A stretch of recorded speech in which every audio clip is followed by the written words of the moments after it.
ജലനിരപ്പ് ഉറപ്പാക്കി സമീപത്തെ ജലസ്രോതസ്സുകളെ കൂടി ശക്തിപ്പെടുത്തുന്ന പ്രവർത്തനങ്ങൾക്കാണ് ഇറാം ഗ്രൂപ്പ് നേതൃത്വം നൽകിയത്. തകർന്ന ഷട്ടറുകൾ മാറ്റി പകരം ഇരുമ്പ് പാളിയിൽ തീർത്തവ സ്ഥാനം പിടിച്ചു. പോളയും മാലിന്യങ്ങളും അടിഞ്ഞുകൂടിയ പ്രദേശമെല്ലാം വൃത്തിയാക്കി. ഒഴുക്കിനെ തടഞ്ഞു നിർത്തി പ്രദേശത്ത് ജലസമൃദ്ധി വരുത്തിയിരിക്കുകയാണിപ്പോൾ. സത്രം കടവ് തടയണ ശക്തമായതോടെ ഇവിടെ പുഴ നിറഞ്ഞു. മങ്കര, തേങ്കുറിശി മേഖലകളിലായി കിലോമീറ്ററുകളോളം പ്രദേശത്തെ ജലസ്രോതസ്സുകളാണ് ഇതുകാരണം നീരോട്ടമുള്ളതായി മാറിയത്.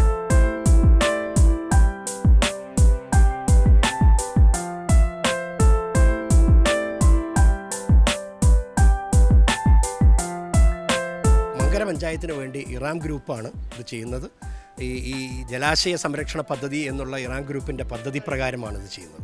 മങ്കര പഞ്ചായത്തിൻ്റെയാണ് ഈ തടയണ. കോട്ടായിൽ നിന്ന് ഇതിൻ്റെ തെക്ക് വശത്തേക്ക് കോട്ടായി പഞ്ചായത്തിലേക്ക് ഏതാണ്ട് ഒരു 5 കിലോമീറ്റർ ദൂരത്തേക്കും, അതേപോലെ തന്നെ മങ്കര പഞ്ചായത്തിലേക്ക് ഒരു 5 കിലോമീറ്റർ ദൂരത്തേക്കും, ഇവിടുന്ന് അങ്ങോട്ട് കിഴക്കോട്ട് തേനൂർ പറളി വരെ ഏതാണ്ട് ഒരു 3 കിലോമീറ്റർ ദൂരത്തും വെള്ളം നിറഞ്ഞ് നിൽക്കുക. അടിയിലേക്ക് വെള്ളം കിട്ടുകയും ഇവിടുത്തെ കുടിവെള്ളത്തിനൊക്കെ പരിഹാരമാവുകയും ചെയ്യുന്ന ഒരു വലിയ തടയണയാണിത്.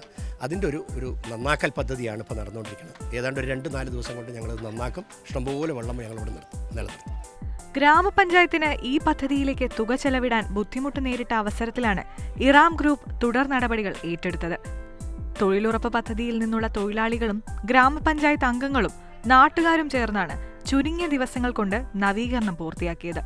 ഇറാം ഗ്രൂപ്പിൻ്റെ CMD ആയിട്ട് ബന്ധപ്പെട്ടു അദ്ദേഹം പറഞ്ഞു, ഉടനടി നിങ്ങൾ ചെയ്യണം, കാരണം കടുത്ത വരൾച്ചയാണ് നമ്മുടെ പഞ്ചായത്ത് നേരിട്ടുകൊണ്ടിരിക്കുന്നത്. ഞങ്ങൾ കിണറുകൾ മുഴുവൻ ശുദ്ധീകരിച്ച് തന്നു, പക്ഷേ അതൊന്നും ഈ ഫലപ്രദമാവില്ല. ഇവിടെ വെള്ളം കെട്ടിയിരുന്നാൽ മാത്രമേ കിണറുകളിലേക്ക് വെള്ളം എത്തൂ എന്നുള്ള ഇതിൻ്റെ അടിസ്ഥാനത്തിൽ എത്രയും പെട്ടെന്ന് അത് ചെയ്യണമെന്ന് ആവശ്യപ്പെട്ടു.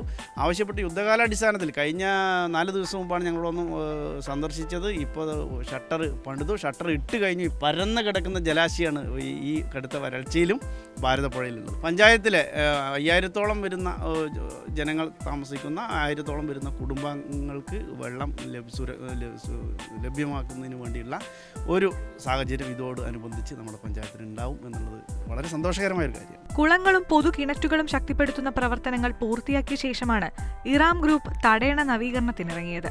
കോട്ടയി, മങ്കര എന്നിവയടക്കം 5 പഞ്ചായത്തുകളിലായി 200 കുളങ്ങളാണ് ഇവർ നവീകരിച്ചത്. മാതൃഭൂമി ന്യൂസ്, പാലക്കാട്.